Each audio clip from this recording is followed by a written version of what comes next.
Продолжит наш эфир брифинг по эпидобстановке в Якутии. Узнаем актуальную информацию по количеству новых выявленных случаев COVID-19 в регионе, а также принимаемых мерах по борьбе с инфекцией. Предлагаем послушать.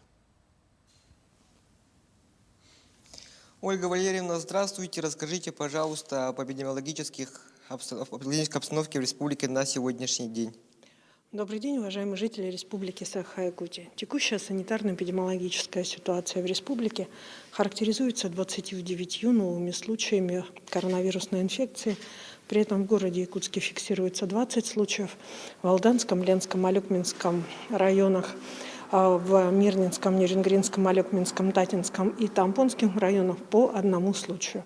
Оценивая санитарно-эпидемиологическую ситуацию в республике, исходя из недельного среза, необходимо обратить внимание на то, что тенденция к снижению выявления случаев находится на стабильном уровне и нет снижения дальше. В связи с тем, что начинается, соответственно, сезон более высокой вирусной нагрузки на граждан, связанных с ОРВИ и гриппом, просим особо тщательно соблюдать меры, которые определены указом главы Республики Саха-Якутия.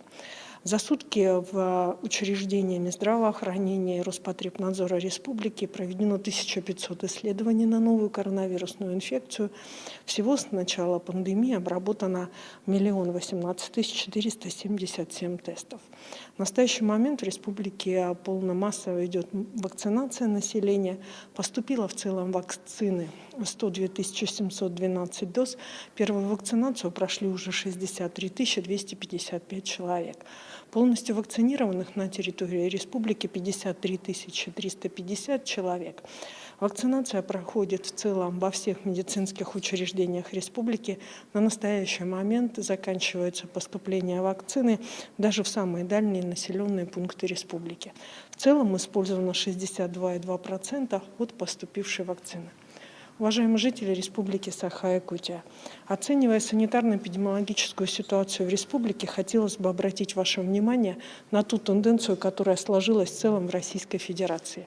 Необходимо обратить внимание, что яркого снижения заболеваний уже в Российской Федерации по данным Управления Роспотребнадзора не обозначается. В связи с этим просим еще раз обратить внимание на необходимость соблюдения санитарно-эпидемиологических норм и правил. Безусловно, весна приводит к тому, что мы начинаем более свободно себя чувствовать, и мы видим по цифрам, что в принципе снижение определенно есть. Но тем не менее могут быть и, соответственно, ситуации, которые спровоцированы нами же самими в связи с нарушением норм санитарно-эпидемиологических правил. Оценка ситуации медицинских организаций по больным показывает на тот момент, что наиболее частыми на настоящий момент стали семейные контакты. В связи с этим больными у нас оказываются оба супруга в семье. Поэтому при первых признаках ОРВИ в обязательном порядке необходимо обращаться в учреждения медицинские для того, чтобы был определен ваш статус в целях определения дальнейшего лечения как такового. На настоящий момент задача, которая ставится перед учреждениями здравоохранения, является реабилитация тех, кто переболел ковидом. В данном направлении работают реабилитационные центры. Поступление на реабилитацию осуществляется, соответственно, через направление поликлиник по месту жительства граждан. Кроме того, на настоящий момент Министерству здравоохранения поставлена задача, и она выполняется уже в течение 1,5 месяцев, осуществить профилактические диспансерные и стационарное обследование пожилых граждан, которые в течение всего этого времени находились на изоляции. Их реабилитация сегодня также необходима. Здоровья всем! Ольга Валерьевна, спасибо большое. Это был брифинг оперативного штаба об актуальной эпидобстановке. А мы переходим к выпуску новостей. В эфире новости, в студии Сергей Михедов. Здравствуйте. Коротко о главных темах выпуска. Ленский район готовится к весеннему ледоходу. Строительство берегозащитного укрепления завершили на реке Лени в поселке Нижний Бестях. Мебель для столовых, посуда и другое технологическое оборудование появилось в школах Алекминска. Сколько образовательных учреждений оснастят? Акция «Весна на НВК» состоится уже в это воскресенье. Переносная студия «Радио Ты-Тим» работала в Тампонском районе. Дополнительные меры защиты россиян от коронавируса к 9 апреля поручил подготовить премьер-министр Михаил Мишустин. По словам главы Кабмина, очень важно не допустить в России такой же ситуации с коронавирусом, как в других странах, где уже объявили о начале третьей волны. Он привел в пример страны Америки, Европы и Азии. Мишустин отметил, что в России не снижается заболеваемость COVID-19, вирус не отступил, поэтому очень важно и дальше соблюдать меры предосторожности. Премьер призвал россиян пройти вакцинацию от COVID-19, а не полагаться на авось. Коронавирус – это опасная болезнь, и не у всех она протекает легко. Многие из тех, кто прошел непростой путь к выздоровлению, сегодня предпочли бы вакцинироваться, чтобы защитить себя от болезни. И они наверняка повторят вам мои слова. Лучше вовремя привиться, чем лечиться от коронавируса и его тяжелых последствий. Не надо полагаться на авось. Во всех регионах по поручению президента продолжается добровольная и бесплатная вакцинация. И надо использовать эту возможность. Тем более, что специалисты продолжают ежедневно выявлять около 9 тысяч случаев заболевания. Ленский район готовится к весеннему ледоходу. В администрации прошло совещание комиссии по чрезвычайным ситуациям с руководителями служб и предприятий города, ответственных за безопасный пропуск паводковых вод. Сегодня на территории района идут ежегодные командно-штабные учения. Они направлены на подготовку к эвакуации людей в случае возникновения чрезвычайной ситуации. Напомним, специалисты гидрометеослужбы прогнозируют вскрытие реки Лены в первой декаде мая. Между тем, строительно-монтажные работы берегозащитного укрепления завершили на реке Лени в поселке Нижний Бестях Мегино-Кангаласского района. Объект планируют сдать в этом году. С ходом работ ознакомился министр экологии Республики Сахамин Афанасьев. Сообщается, что общая протяженность строительства берегозащитного укрепления более 2500 погонных метров. Также министр осмотрел канализационно-очистную станцию и территорию строительства станции переработки твердых коммунальных отходов. Он вручил Мегино-Кангаласскому филиалу «Якут-Лесресурс» сертификат на получение лесопожарного трактора, гусеничной машины и КАМАЗа с прицепом. В целях усиления материально-технической базы Мегино-Кангаласского УЛУСа нами выделена техника на гусеничной тяге. Это трактор и специальный вездеход, а также КАМАЗ с тралом для реагирования. Строительство второй ветки Байкало-Амурской магистрали, которую начали военные железнодорожники, приведет Якутию к новому витку развития экономики. Такое мнение выразили в Министерстве транспорта и дорожного хозяйства республики.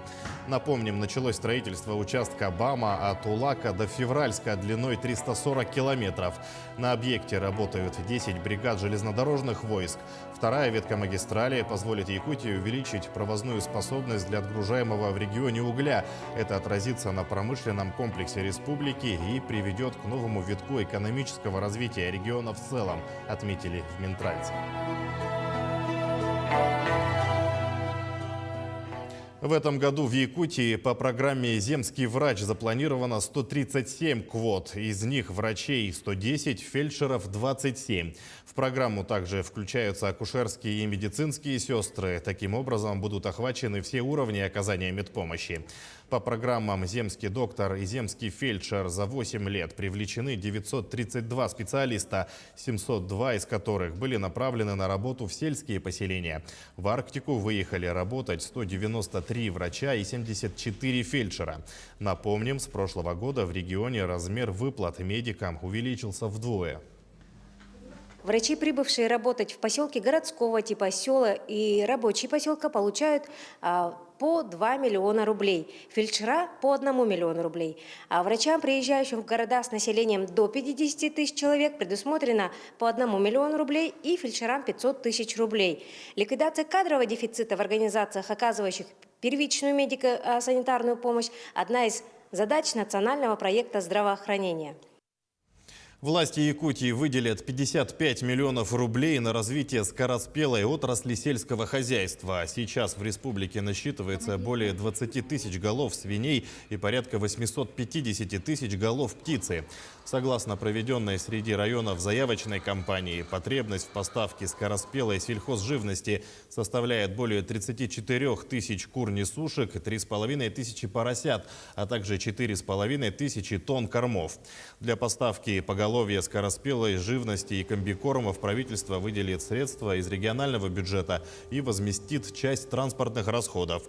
Так, в северных улусах возместят расходы на перевозку полностью, а в центральной и Вилюйской группе поддержка составит 50%. Район имеет право определить свою категорию ставки и так далее по возмещению. Но при этом надо понять, что в нашем положении будет утверждено стопроцентное возмещение части возмещения затрат транспортных расходов живности в Северно-Арктический район и кормов по 100%. Сегодня ведутся переговоры и намечено совещание с транспортными компаниями. Это авиакомпания «Якутия», «Полярные авиалинии», в том числе Россельхознадзором в части утверждения ставок транспортных расходов и утверждения и согласования ветеринарных и надзорных требований. В рамках подготовки КС Холонхо в образовательные учреждения Алекминска поступает технологическое оборудование. Это позволит качественно подготовиться к большому событию, а самое главное – пригодится детским садикам и школам, рассказывает Елена Фаст. В школе «Эврика» идет установка технологического оборудования. Подключают новый конвектомат, распаковывают коробки с посудой. К наименованию поступило много, радуются в школе. Это очень необходимое и нужное оборудование для нас. Это большой холодильник, пароконвектомат, электрокотел, значит, столовая мебель, новая посуда, новая электромясорубка. Но, как вы знаете, это очень ценно для нас, потому что у нас по финансированию мы сразу все закупить не можем. А так, после проведения КС Холонхо, это все останется у нас в ходу, в употреблении. Еще больше доволен повар. Ему работать и готовить будет намного удобнее. В целом, я считаю, что оборудование нам очень поможет, с тем учетом, что один конвектомат бывает, не хватало его. То есть и для стрепни, и для жарки, для приготовления. С двумя конвектоматами, я думаю, мы будем справляться еще быстрее. Кстати, здесь же обновили мебель для столовой и саму комнату. Теплые цвета, интересный дизайн наверняка понравится ребятам. Хотим, чтобы у детей при входе в столовую сразу поднимался аппетит, чтобы они ели с удовольствием. Поэтому мы интерьер немного преобразили. Также и столовую мебель, в частности, вот эти стулья, попытались при заказе разнообразить, чтобы вот это разноцветие поднимало настроение детям. В рамках подготовки к КС Холонхо технологическое оборудование будет установлено в 14 образовательных учреждениях. С муниципального бюджета выделены средства в сумме 6 миллионов 217 тысяч на приобретение технологического оборудования в общеобразовательные учреждения города Алекминска, и также дошкольные учреждения города Алекминска, и включая школу в селе Инквирь. На сегодняшний день все контракты заключены и поставляется это технологическое оборудование. В основном оно все поставлено и устанавливается в учреждениях. Елена Фаст, Максим Кобылов, Алекминск. Руководство национальной вещательной компании «Саха» подписало соглашение о сотрудничестве с Министерством молодежи региона. Отныне наша компания совместно с ведомством будут выпускать новые радио и телепередачи, создавать контент и активно распространять его по соцсетям. Также министерство будет помогать молодым специалистам НВК «Саха» при составлении документов на получение различных грантов, направлять активистов для участия на российских и международных форумах, оказывать содействие при поиске помещений для съемок творческому объединению «Аяр». Соглашение о сотрудничестве является безвозмездным и бессрочным. Содержательная часть соглашения – это именно направлено на молодежную политику, именно патриотическое воспитание молодежи и подрастающего поколения. Сегодня у нас развита среди молодежи именно работу по социальным сетям и так далее. Да, ребята сегодня в основном сидят в ТикТоке, Инстаграме, YouTube-каналах. Вот поэтому, чтобы продвигать патриотическое воспитание подрастающего поколения и молодежную политику, сегодня мы подписали безвозмездное соглашение. А переносная студия радио НВК «Саха» работала в Тампонском районе. Полным ходом идет подготовка к акции «Весна на НВК». Журналисты пообщались со зрителями в нескольких селах и в райцентре поселке Хандыга, рассказывает Мария Винокурова. В поселке Хандыга в здании районной библиотеки прямые эфиры начались с 8 утра и продолжались до 6 вечера. Гостями программы «Редактер», «Ютюгненен Сахамсере», «Кепсиангит Хайдахларагот» стали главы района и муниципальных образований, представители здравоохранения, сельского хозяйства, образования, культуры и спорта. Очень хорошая организация, очень хорошая вообще идея такая. Выехать на места. Жизнь на местах, она бурлит, кипит. Как бы там ни казалось, что мы где-то далеко, но на самом деле везде живут, везде работают, везде стараются, и об этом надо говорить, о людях труда надо говорить, о жителях, которые проживают в отдаленных местах, которые работают, несмотря ни на что. В передаче «Инники Кёнге» приняли участие директор горно-геологического техникума Михаил Неустроев, председатель райсовета депутатов Илья Шадрин и редактор газеты «Тампонский вестник» Ирина Бодрук. Съемки передачи «Тыннах Дархан» переместились в актовый зал Хандыгской детской школы искусств. В гости заглянули Гаврил Толбонов, Елена Кугданова, Егорова Дялена, хамусист Андрей Колодезников. Из сосельского наследия приехала Ольга Хлопкова-Чемчуйна, а из Ингинского Эдуард Власов, Гречаган. Затем в актовом зале Хандыгской детской школы искусств состоялась встреча журналистов с населением и концерт. Такие встречи очень важны, потому что мы хотим услышать мнение каждого нашего слушателя, телезрителя. Да? Может, даже полезнее было бы услышать критику, да? Потому что мы хотим исправить свою работу, да? И хотим получить уверенность, что мы на правильном пути, да, и очень благодарны за советы, за содействие, за эмоции. Да. Такие встречи дают нам стимул для дальнейшей работы. Жители тепло встретили известных радиоведущих Гею Буртахову, Георгия Белоусова, Романа Алексеева, Ивана Тарасова и, конечно же, земляков Эдуарда Рудыха и Николая Бестинова. Мария Винокурова, Богдан Тиянич, Хандыга, Тампонский район. К этому часу это все новости. Помните о безопасности, носите маски, соблюдайте безопасную дистанцию. Увидимся чуть позже.